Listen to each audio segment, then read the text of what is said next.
ഈ കോട്ടയം നഗരസഭയിൽ നിന്നും 3 കോടി രൂപ തട്ടിയെടുത്ത അഖിൽ സി വർഗീസിനെ പോലീസ് ഇതുവരെ അറസ്റ്റ് ചെയ്യാത്തത് CPM-ഉം കോൺഗ്രസും തമ്മിലുള്ള ഒരു അഭിഹിത കൂട്ടുകെട്ടാണെന്ന് പരക്കെയൊരു സംസാരമുണ്ട്. അതെന്തെങ്കിലും വാസ്തവമുണ്ടോ? അല്ല, ഞങ്ങളെ UDF-നെ സംബന്ധിച്ചിടത്തോളം ജനങ്ങളുമായി ഏറ്റവും അധികം അടുത്ത് നിൽക്കുന്ന ഒരു സംഘടനയാണ്. ഞങ്ങളുടെ എല്ലാ ഇടപാടുകളും തുറന്ന ഒരു സാഹചര്യത്തിലാണ് ഞങ്ങൾ നിൽക്കുന്നത്. തുറന്ന പുസ്തകം എന്നുള്ള നിലയിലേക്ക് പറയും. നമുക്കറിയാം, എല്ലാവർക്കും എല്ലാ കാര്യങ്ങളും പരിശോധിക്കാൻ പറ്റുന്ന സംവിധാനം UDF-ൻ്റെ തുടക്കം മുതലേ ഈ കാര്യത്തിൽ എല്ലാ കാര്യത്തിലുമുണ്ട്. ആരെ വേണമെങ്കിലും വിമർശിക്കാം. നമ്മളുടെ ഈ തരത്തിൽ ഏതെങ്കിലും ഒരു കാര്യത്തിൽ ഈ പ്രതിയുടെ കാര്യത്തിൽ ഇടപെടാൻ ഞങ്ങൾ ഒരു ഉദ്യോഗസ്ഥൻ്റെ അരിക്കലോ ഒരു അധികാരത്തിൻ്റെ അരിക്കലോ അധികാരികളുടെ അരിക്കലോ ചെല്ലാറില്ല.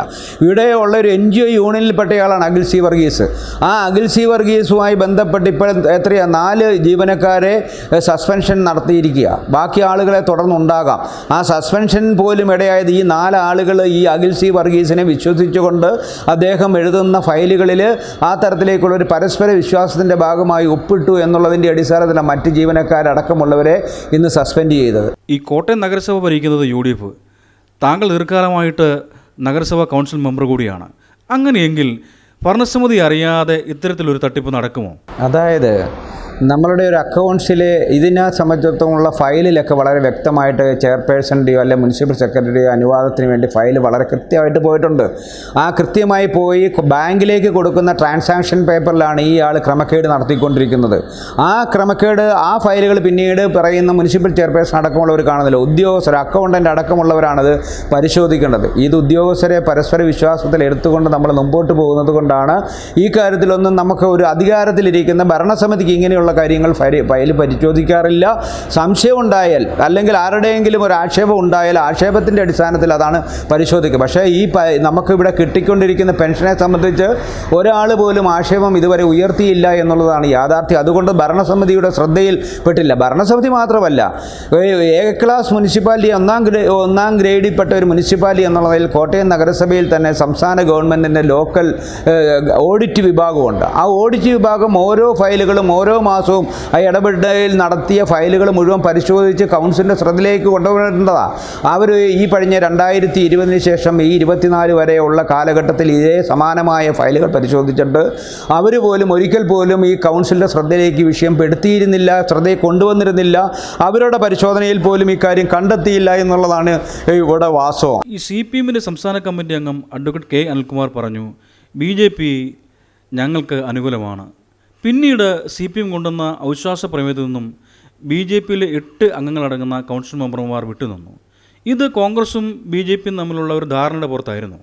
അല്ല, ഈ അവിശ്വാസ പ്രമേയം എന്തിനാണ് കൊണ്ടുവന്നത്? അവിശ്വാസ പ്രമേയം കൊണ്ടുവരാനുള്ള സാഹചര്യമാണ് ഇതുപോലൊരു ട്രാജഡി ഉണ്ടാകുമ്പോൾ ഒന്നിച്ച് നിന്ന് ആ തെറ്റ് കാണിച്ചിരിക്കുന്ന ഉദ്യോഗസ്ഥനെ നിയമത്തിൻ്റെ മുമ്പിൽ കൊണ്ടുവരുവാൻ ഒന്നിച്ച് നിൽക്കേണ്ട ആളുകൾ, നമുക്കറിയാമല്ലോ ഈ പെരകത്തുമ്പോഴേ വാഴ വെട്ടുകയുള്ളൂ എന്നുള്ളത്. അന്ന് പറഞ്ഞ പോലെ ഇവിടെ ഒരു ക്രമക്കേടുണ്ടായി. അതും ആ ക്രമക്കേടുണ്ടായത് ഇടതുപക്ഷത്തിൻ്റെ കൂടെ നിൽക്കുന്ന സർവീസ് സംഘടനയിൽപ്പെട്ട ഒരു അംഗം, ആ അംഗത്തിൻ്റെ ഫേസ്ബുക്ക് പോസ്റ്റുകൾ നോക്കിയാൽ നമുക്കറിയാം ആ അംഗം ആരുടെ കൂടെയാണ്, ആ അംഗത്തിൻ്റെ തീവ്രത എന്താണ് എന്ന് ആ ഫേസ്ബുക്ക് പോസ്റ്റുകളിലൂടെ നമുക്കറിയാവുന്നതാണ്. അങ്ങനെയുള്ളൊരു അംഗം ഇത് കാണിക്കുമ്പോൾ ആ അംഗത്തിനെ നിയമത്തിൻ്റെ മുമ്പിൽ കൊണ്ടുവന്ന് ആ തുക നഗരസഭയ്ക്ക് തിരിച്ച് മേടിച്ചു കൊടുക്കാനുള്ള ആർജവം കാണിക്കേണ്ട കൗൺസിൽ അംഗങ്ങൾ, അവിടെ പ്രതിപക്ഷ അംഗങ്ങൾ അടക്കമുള്ളവർ ആ സമയത്ത് ഒരു അവിശ്വാസമായി കൊണ്ടുവന്ന് കലക്കവെള്ളത്തിൽ മീൻ പിടിക്കുന്ന ഒരു സമീപനമായി വന്നതാണ് ശരിയല്ലാത്തത്. അവിടെ നമുക്കറിയാം കോട്ടയം നഗരസഭയിൽ ഇനിയും 1 വർഷത്തിന് മേളിലുണ്ട്, 1.25 വർഷത്തോളം വരാൻ കിടക്കുക. ഇവിടെ ഈ 5 വർഷവും എത്രയോ അവിശ്വാസം കൊണ്ട് ഒരു അവിശ്വാസം പാസ്സാക്കിയില്ലേ? പാസ്സാക്കിയപ്പോൾ ഞങ്ങൾ പറഞ്ഞു BJP-യുമായി കൂട്ടുകെട്ടാണ് എന്ന്. ഇവിടെ നമുക്കറിയാം അത് തുല്യമായി LDF-ഉം BJP നിൽക്കുന്നു, LDF-ഉം UDF-ഉം നിൽക്കുന്നു, BJP 8 അംഗങ്ങളുമായി നിൽക്കുന്നു. എപ്പോഴും അവിടെ ഒരു ഭരണത്തിൽ ഒരു അതിൻ്റെ തുലാസിൽ വെക്കുമ്പോൾ ചിലപ്പം ചെറിയ ബാലൻസിലൊക്കെ വ്യത്യാസം വരും. അവിടെയാണ് നമുക്ക് വിഷയത്തെ അടിസ്ഥാനമാക്കി ഒന്നിച്ചു പോകേണ്ടത്. BJP ആ കാര്യത്തിൽ അവിടെ ആ സംഭവത്തിൽ ഈ ഇത്രയും കോടി രൂപ പോയപ്പോൾ ഉണ്ടായ പ്രശ്നത്തിൽ നഗരസഭയ്ക്കോട് അല്ലെങ്കിൽ പ്രതിപക്ഷം ഉയർത്തിയ ആവശ്യം ശരിയല്ല എന്ന് മനസ്സിലാക്കിക്കൊണ്ടായിരിക്കും അവർ മാറി നിൽക്കുന്നത്. അവിടെ നമുക്കറിയാം സംസ്ഥാന കമ്മിറ്റി അംഗമായ ഒരാൾ പോലും പറഞ്ഞു തന്നെ BJP-യുടെ സപ്പോർട്ട് ഞാൻ കൊണ്ടെന്ന് അവരാണ് അവകാശപ്പെടുന്നത്. BJP അല്ല അവകാശപ്പെട്ടത്, CPM ആണ് അവകാശപ്പെട്ടത്. അപ്പോൾ CPM-ൻ്റെ ഉണ്ടയില്ല വേടി കോട്ടയത്ത് പൊട്ടാത്തതിൻ്റെ ദേഷ്യം UDF-ൻ്റെ മേലിലല്ലേ കോൺഗ്രസിൻ്റെ മേലിൽ ചാരുന്നത് ഒട്ടും ശരിയല്ല എന്നാണ് പറയാനുള്ളത്. ഈ തട്ടിപ്പ് കേസിലെ പ്രതി അഖിൽ സി വർഗീസിനെ അറസ്റ്റ് ചെയ്യണമെന്നാവശ്യപ്പെട്ടുകൊണ്ട് തിരുവഞ്ചൂർ രാധാകൃഷ്ണൻ എം എൽ എയുടെ നേതൃത്വത്തിൽ കോട്ടയം വെസ്റ്റ് പോലീസ് സ്റ്റേഷനിലേക്ക് മാർച്ച് നടത്തുകയുണ്ടായി. അതേ ദിവസം തന്നെ നഗരസഭാ കവാടത്തിൽ CPM നേതൃത്വത്തിൽ പെൻഷൻ ലഭിക്കണമെന്ന് ആവശ്യപ്പെട്ടുകൊണ്ട് പ്രതിഷേധ ധർണ നടന്നു. ഇത് ശരിക്കും നിങ്ങൾ ഇരു മുന്നണികളും ജനങ്ങളുടെ കണ്ണിൽ പൊടിയിടുക എന്നതിലുപരി എന്തെങ്കിലും വിശ്വാസ്യതയുണ്ടോ? അവിടെയാണ് ഞാൻ ആദ്യമേ പറഞ്ഞല്ലോ, ഒരു മാസം പിന്നിട്ട് ഈ തട്ടിപ്പിനിരയായിട്ട് തട്ടിപ്പ് വെളിച്ചത്ത് വന്നിട്ട് തട്ടിപ്പിനെക്കുറിച്ച് പരാതി നൽകിയിട്ട് ആ പരാതിക്ക് ഒരു മാസം പിന്നിട്ടിട്ടും ഉറങ്ങുന്ന പോലീസിനെ ഉണർത്താൻ സമരപരിപാടിയല്ലാതെ UDFന് മറ്റെന്താണ് മാർഗം? ഞങ്ങളുടെ കയ്യിൽ അധികാരമുണ്ടോ? പോലീസ് ഞങ്ങളുടെ പറയുന്നിടത്താണ്. ആഭ്യന്തര വകുപ്പ് ആരാണ് ഭരിക്കുന്നത്? ആ ആഭ്യന്തര വകുപ്പ് ഭരിക്കുന്ന ആളുകൾ എത്രയും വേഗം പ്രതിയെ അറസ്റ്റ് ചെയ്യാൻ പറ്റുന്ന നിർദ്ദേശം പോലീസിന് കൊടുക്കണം. പോലീസ് ആ തരത്തിലേക്ക് മാറണം. ആ ആളുടെ ലുക്കൗട്ട് നോട്ടീസ് പുറപ്പെടുവിച്ച് ആളുടെ സ്വത്തുകൾ കണ്ടുകെട്ടണം. ആ 2.5 കോടി രൂപയ്ക്ക് മേളിൽ വരുന്ന തുക നഗരസഭയിലേക്ക് തിരിച്ചടപ്പിക്കാനുള്ള സാഹചര്യമുണ്ടോ? ഇവിടെയാണ് ഇരട്ടത്താപ്പ് LDFൻ്റെ ഉണ്ടാകുന്നത്. ഇവിടെ നമ്മൾ ഈ പ്രതിയായ അഖിൽ C. വർഗീസ് 2016 മുമ്പ് കൊല്ലം കോർപ്പറേഷനിലെ റവന്യൂ വിഭാഗത്തിൽ നിന്ന് 45 ലക്ഷം രൂപ ക്രമക്കേട് നടത്തി തട്ടിയെടുത്തതിനെ തുടർന്ന് അദ്ദേഹത്തെ അന്നത്തെ UDFൻ്റെ ഗവൺമെൻറ് സസ്പെൻഡ് ചെയ്ത് സർവീസിൽ നിന്ന് മാറ്റി നിർത്തിയ ആളെ 2016 LDFൻ്റെ ഗവൺമെൻറ് വന്നപ്പോൾ ആദ്യമേ തന്നെ അദ്ദേഹത്തെ തിരിച്ചെടുക്കുക ചെയ്തത്. 45 ലക്ഷം രൂപ തട്ടിപ്പ് നടത്തിയ ഒരു പ്രതിയെ ആ തുക തിരികെ മേടിക്കാനുള്ള സാഹചര്യം ഒരുക്കിയില്ല. അദ്ദേഹത്തെ തിരികെ സർവീസിൽ കയറ്റി. അപ്പം തട്ടിപ്പ് നടത്തിയാലും തന്നെ സഹായിക്കാൻ സർവീസ് സംഘടനയുടെ ഇടതുപക്ഷമുണ്ട് എന്നുള്ള തോന്നലാണ് അദ്ദേഹം ഇരുന്നിടത്തെല്ലാം. ഇവിടെ മാത്രമല്ലല്ലോ, എന്നിട്ട് അദ്ദേഹത്തെ സർവീസിൽ തിരികെ കയറ്റിയപ്പം പറഞ്ഞതെന്താണ്?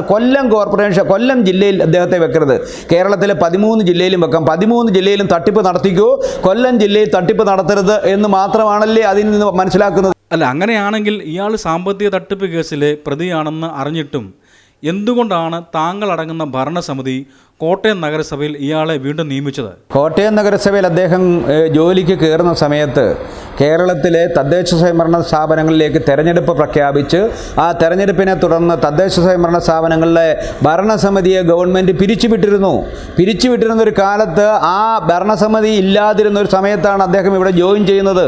ആ ജോയിൻ ചെയ്തപ്പോൾ അന്ന് കൊല്ലത്ത് പറവൂരടക്കമുള്ളിടത്ത് അന്ന് മുനിസിപ്പൽ സെക്രട്ടറി ആയിരുന്ന സജി എന്ന് പറഞ്ഞയാൾ ഇദ്ദേഹത്തിൻ്റെ കൂടെ എനിക്ക് തോന്നുന്നു ഹെൽത്ത് ഇൻസ്പെക്ടറായിട്ടോ ഒക്കെ ജോലി ചെയ്തിരുന്ന ഒരു കാലഘട്ടത്തിൽ കൊല്ലം കോർപ്പറേഷൻ വെച്ചുള്ള പരിചയത്തിൻ്റെ അടിസ്ഥാനത്തിലാണ് ആ സജി എന്ന് പറയുന്ന സെക്രട്ടറി ഈ ആളെ പെൻഷൻ സെക്ഷനിലേക്ക് അന്ന് ചുമതലപ്പെടുത്തിയത്. അന്ന് ഭരണസമിതി ഇല്ല. ആ ഭരണസമിതി ഇല്ലാഞ്ഞപ്പോൾ സജി എന്ന് പറയുന്ന സെക്രട്ടറി കോട്ടയം നഗരസഭയുടെ സെക്രട്ടറി ആയിരുന്നപ്പോൾ ചെയ്ത കാര്യമാണ്. അതാണ് ആ സെക്ഷനിൽ തുടർന്ന് വന്നത്. നമുക്കറിയാമല്ലോ, ഗവൺമെൻറ് ഒരു തട്ടിപ്പ് നടത്തുന്നയാളെ തട്ടിപ്പിൻ്റെ അടിസ്ഥാനത്തിൽ ആ തുക തിരിച്ചെടുക്കുവാൻ, അദ്ദേഹത്തിൻ്റെ പേരിൽ നിയമ നടപടി സ്വീകരിക്കാൻ, സർവീസിൽ നിന്ന് പിരിച്ചുവിടാനുള്ള ആർജവം കാണിക്കാത്ത ഇടതുപക്ഷം അദ്ദേഹത്തെ കേരളത്തിലെ കൊല്ലം ജില്ലയൊഴിച്ച് മറ്റുള്ളിടത്ത് വെക്കണമെന്ന് മാത്രം പറഞ്ഞുകൊണ്ട് വന്നതാണ്. ഇവിടെ നോക്കിക്കേ, ഈരാറ്റുപേട്ട നഗരസഭയിൽ അദ്ദേഹം ബിൽഡിങ്ങിൻ്റെ വിഭാഗത്തിലായിരുന്നു. എത്രയോ ക്രമക്കേടുകളാണ് അവിടെ ഉണ്ടായത്, എത്രയോ പ്രശ്നങ്ങളാണ് ഉണ്ടായത്. ആ പ്രശ്നത്തെ തുടർന്നാണ് അവിടുന്ന് ആ 2020 അദ്ദേഹത്തെ കോട്ടയത്തേക്ക് വെച്ചത്. കോട്ടയത്ത് നിന്ന് അദ്ദേഹം പോയത് വൈക്കത്തേക്കാണ്. വൈക്കത്ത് സാധാരണക്കാരുടെ പെൻഷൻ, നമുക്ക് വാർദ്ധക്യകാല പെൻഷൻ, വിധവ പെൻഷൻ അടക്കമുള്ള പെൻഷൻ വിതരണം ചെയ്യേണ്ട ആളുകൾക്ക് പെൻഷൻ കൊടുക്കേണ്ട ഫയലുകൾ പെൻഡിങ് വെച്ചുകൊണ്ട് അവിടെ നിന്നതിനെ തുടർന്ന് അവിടുത്തെ LDFും UDFും എല്ലാ വിഭാഗവും കൂടെ വ്യാപകമായ ആക്ഷേപം പറഞ്ഞതിനെ തുടർന്നാണ് ഈ വിഷയത്തിൽ സസ്പെൻഡ് ചെയ്യുന്നതിന് ഒരാഴ്ച മുമ്പ് അദ്ദേഹത്തെ ഇവിടെ ഫ്രണ്ട് ഓഫീസിലെ ക്യാഷ് സെക്ഷനിലേക്ക് വെച്ചത്.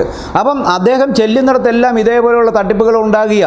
ഇത് മനസ്സിലാക്കേണ്ടത് ആരാണ്? ഗവൺമെൻറ്റാണ്, തദ്ദേശ സ്വയംഭരണ വകുപ്പാണ്. ആ വകുപ്പ് ഇങ്ങനെയുള്ള ആളുകളെ വെക്കുമ്പോൾ വളരെ വ്യക്തമായി തട്ടിപ്പ് നടത്തിയാൽ തിരികെ കയറ്റാതിരിക്കാനുള്ള സാഹചര്യം ഉണ്ടാകണം.